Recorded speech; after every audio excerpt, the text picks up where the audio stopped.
Hello সবাই, আজকে আমাকে ইরফান ইয়াস নামের একজন একটা লেখা পাঠিয়েছে, সেটাই পড়বো। শুরু করা যাক।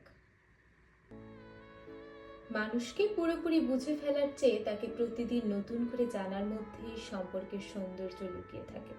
কখনোই কোনো মানুষকে পুরোপুরি চিনে ফেলা যায় না, কারণ মানুষ সময়ের সাথে বদলায়, অভিজ্ঞতা বদলায়, অনুভূতি বদলায়, আর বদলে যায় তার জীবনের গল্প। যাকে তুমি একভাবে চিনছো, হয়তো কয়েক মাস পরে সে সম্পূর্ণ অন্যরকম হয়ে উঠবে। একটা সম্পর্কের সবচেয়ে সুন্দর দিক হলো প্রতিদিন নতুন কিছু আবিষ্কার করা। মানুষের হাসির আড়ালে লুকিয়ে থাকা কষ্ট, রাগের ভেতরে জমে থাকা অভিমান, আর নীরবতার ভেতরে চাপা পড়ে থাকা হাজারো না বলা কথা। এসব কখনো একদিনে জানা যায় না, তাই কাউকে নিয়ে খুব দ্রুত সিদ্ধান্ত নিও না। হয়তো সে এমন কিছু লড়াই করছে যার খবর তুমি জানো না। মানুষকে সময় দাও, বুঝতে চেষ্টা করো, অনুভব করতে শেখো।